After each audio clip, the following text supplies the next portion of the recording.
বেশ কয়েকদিন পর আবারও একটা গুরুত্বপূর্ণ টেক নিউজ নিয়ে বরাবরের মতো আমি প্রিয়তোষ আপনাদের সামনে হাজির হয়ে গেছি। প্রথমেই কয়েকটা গুরুত্বপূর্ণ কথা বলে দিই। আজকে হয়তো অনেকেই বাংলাদেশ থেকে আমার ভিডিওটা দেখছেন, তারা কেমন আছেন, পরিবার ঠিক আছে কিনা অবশ্যই কমেন্ট বক্সে লিখে জানাবেন। অ্যাকচুয়ালি আমার ওপারে বাংলায় যে সমস্ত চেনা পরিচিত বন্ধু বান্ধব বা যারাই আছেন না কেন, তাদের সাথে আমি এখনও পর্যন্ত যোগাযোগ করে উঠতে পারিনি। আমি অনেককে কল করেছি, কলেও কথা খুব একটা ভালো শোনা যাচ্ছে না।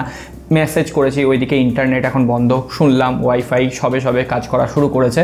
সকলে ঠিক আছেন কিনা সেটা অবশ্যই জানাবেন। আর একটা গুরুত্বপূর্ণ জিনিস, আপনারা অনেকেই বলেছেন বাংলাদেশের ব্যাপার নিয়ে কিছু বলতে। আমি একটাই কথা বলবো, হয়তো বাংলাদেশের সরকার চাইলেই এই ব্যাপারটাকে অনেক নমনীয়তার সাথে অনেক স্মুথলি ব্যাপারটাকে হ্যান্ডেল করতে পারতো, এত বড় বিদ্রোহ হয়তো হতো না।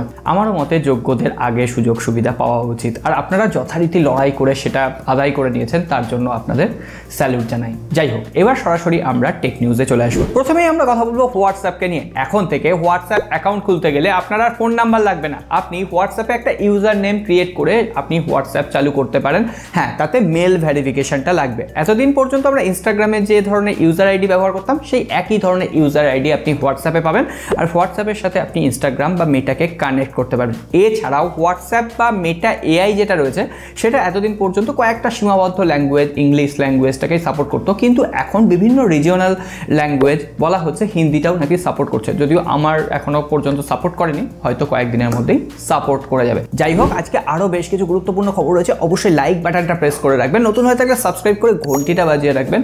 আর চলুন পরবর্তী গুরুত্বপূর্ণ খবরগুলো দেখে নেওয়ার আগে আজকে ভিডিও স্পন্সর আগারোর জন্য জাস্ট 2 মিনিট সময় চেয়ে নেবো, আর বাদ বাকিটা টাইম স্ট্যাম্পে আছে। আজকে আমার কাছে আগারোর তরফ থেকে একটা এসেনশিয়াল কার এবং বাইক গেজেট রয়েছে, যেটা হচ্ছে আগারো পোর্টেবল টায়ার ইনফ্লেটার। এটা ধরুন আপনি বাইকে বা আপনার 4 চাকায় কোথাও বেড়াতে গেছেন, গিয়ে হঠাৎ করে রাস্তায় দেখলেন যে আপনার গাড়ির চাকার হাওয়া কমে গেছে। আপনি নিজে থেকেই আপনার গাড়ির চাকায় হাওয়া দিয়ে নিতে পারবেন। সেটা একটা বাইক হতে পারে, একটা 4 চাকা হতে পারে, বা একটা সাইকেল বা একটা ফুটবল। তাহলে চলুন এবার বাক্স খুলে নিয়ে দেখে নিই এই প্রোডাক্টটা কতটা হাওয়া দিতে পারে, মানে আপনার বাইক বা কারকে। এখানে বাক্স ওপেন করার সঙ্গে সঙ্গেই আমাদের এখানে মেন ডিভাইসটা তো রয়েছেই, আর একটা আগারোর কার্ড রয়েছে। প্রথমেই একটা পাইপ রয়েছে, তার সঙ্গে সঙ্গে একটা ক্যারি পাউচ রয়েছে এটাকে ক্যারি করার জন্য।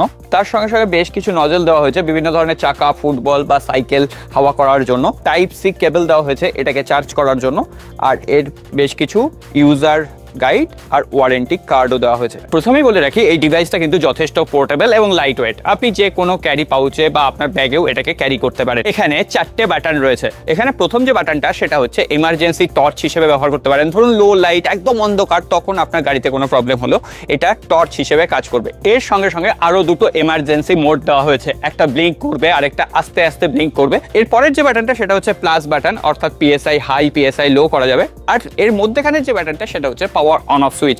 এটা 3 সেকেন্ড প্রেস এন্ড হোল্ড করলেই কিন্তু এটা অন হয়ে যাবে। লাস্টে একটা স্কোয়ার বাটন রয়েছে, এই স্কোয়ার বাটন দিয়ে আপনি বিভিন্ন মোডে সুইচ করতে পারবেন। আপনি ফুটবলে হাওয়া দিতে চাইছেন, 4 হুইলার, 2 হুইলার বা ফোর্স বাইক। তাহলে এবার ডিভাইসটা টেস্ট করে নিই। এর যে এয়ার নজেলটা রয়েছে, সেটা এখানে আপনি জাস্ট রাউন্ড করে ঘুরিয়ে অ্যাটাচ করে টাইট করে দেবেন। তারপরে আমাদের এখানে বাইকের যে নজেলটা রয়েছে, সেই নজেলটা খুলতে হবে, এবং এর সঙ্গে দেখুন আরেকটা নজেল রয়েছে, এই নজেলটা আমার জাস্ট এখানে অ্যাটাচ করে দিতে হবে। এই যে এখন দেখুন আমার বাইকে 29 হাওয়া রয়েছে। আমি যদি এটাকে 32 করতে চাই, তাহলে এখানে আমি আমার বাইকের মোডে আসবো, এখানে 32 অটোমেটিক্যালি সেট হয়ে যাবে। জাস্ট স্টার্ট টিপবো, এই যে 32 হয়ে যাওয়ার পরই কিন্তু এটা অটো শাটডাউন হয়ে যাবে। ফলে কোনো রকম দুশ্চিন্তার কারণ নেই যে এটা টায়ারকে বেশি হাওয়া দিয়ে দেবে, ফলে আপনার টায়ার ফেটে যেতে পারে।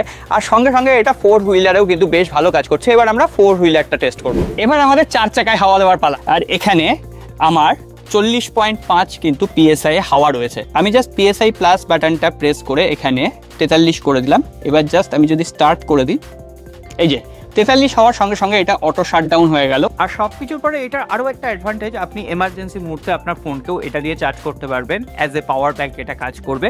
আর ওভারঅল প্রোডাক্টটায় 1 বছরের ওয়ারেন্টি রয়েছে। তো আপনারা চাইলে ডেসক্রিপশন বক্সে লিঙ্ক আছে, একবার চেক আউট করতে পারেন। এবার সরাসরি আমরা আইফোনের খবরে চলে আসবো। অবশেষে ফোল্ডিং দুনিয়ায় আইফোন আসতে চলেছে। বলা হচ্ছে 2026 সালের মধ্যে আইফোন ফ্লিপ স্টাইল একটা ফোল্ডিং ফোন লঞ্চ করবে। এখনো পর্যন্ত বিভিন্ন ধরনের পেটেন্ট তারা ফাইল করেছে, কোনটা সঠিক পেটেন্ট এখনো পর্যন্ত ধারণা করা করা যাচ্ছে না, তবে হ্যাঁ অ্যাপেল যখন মাঠে নেমেছে কিছু একটা তারা করে দেখাবে।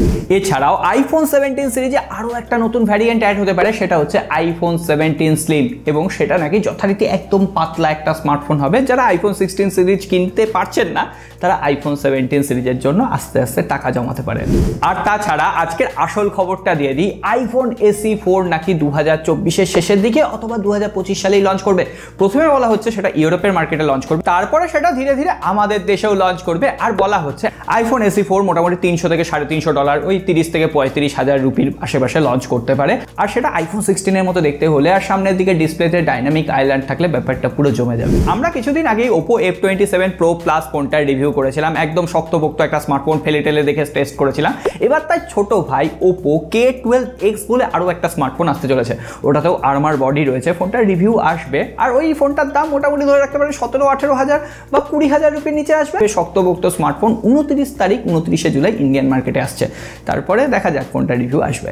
এই সবে মাত্র আমরা Vivo V30 ফোনগুলোকে টেস্ট করছিলাম, এখন থেকেই Vivo V40 সিরিজকে নিয়ে কথাবার্তা শুরু হয়ে গেছে। বলা হচ্ছে আগস্ট মাসে Vivo V40 সিরিজ লঞ্চ করবে। আর Vivo V40 Pro যে স্মার্টফোনটা তার সম্পূর্ণ স্পেসিফিকেশন আজকে সামনে চলে এসেছে। মিডিয়াটেকের Dimensity 9200 চিপসেট, 4টে ক্যামেরা, হ্যাঁ ফ্রন্ট ক্যামেরা ধরে 4টেতেই 50 মেগাপিক্সেলের ক্যামেরা, OIS থাকবে, এছাড়াও টেলিফটো সেন্সার থাকছে। ক্যামেরা সেন্ট্রিক একটা স্মার্টফোন হবে। আর ফার্স্ট লুক অলরেডি আগে শেয়ার করেছি, এইটা হচ্ছে ফার্স্ট লুক। আর তার সঙ্গে সঙ্গে Vivo মিড বাজেটে Vivo T2 Pro একসময় লঞ্চ করেছিল, তার successor Vivo T3 Ultra launch করবে। তার সঙ্গে প্রো ভার্সনও আসবে, তবে আলট্রা ভার্সনে বলা হচ্ছে একটা ভালো প্রসেসর থাকবে। 30,000 রুপির আশেপাশে ফোনটা লঞ্চ করবে। কার্ভড অ্যামোলেড ডিসপ্লে, 120 হার্টজের রিফ্রেশ রেট থাকবে।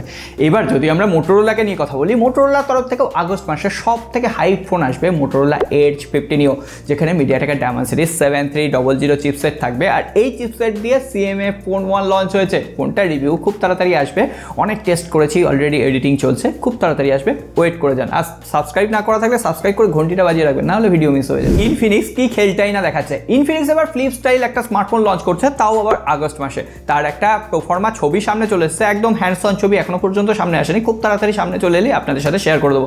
স্পেসিফিকেশনও বেশ জবরদস্ত রয়েছে, এখানে অ্যামোলেড ডিসপ্লে, 120 হার্টজের রিফ্রেশ রেট রয়েছে। তবে হ্যাঁ প্রসেসর কি রয়েছে জানা যায়নি, বাদবাকি স্পেসিফিকেশন আপনাদের সামনে দিয়ে দিলাম। 50,000 রুপির আশেপাশে লঞ্চ করবে। তবে হ্যাঁ মাসের শুরুতেই ইনফিনিক্স নোট 40X ফোনটা লঞ্চ করতে চলেছে। 10,000 রুপির আশেপাশে একটা 5G ডিভাইস হবে, মিডিয়াটেকের Dimensity 6300 চিপসেট থাকবে। আর ওই স্মার্টফোনটায় অ্যামোলেড ডিসপ্লে নয়, IPS LCD প্যানেল ডিসপ্লে, 120 হার্টজের রিফ্রেশ রেট, 5000 mAh ব্যাটারি, 45 ওয়াটের চার্জার থাকতে পারে বলে শোনা যাচ্ছে।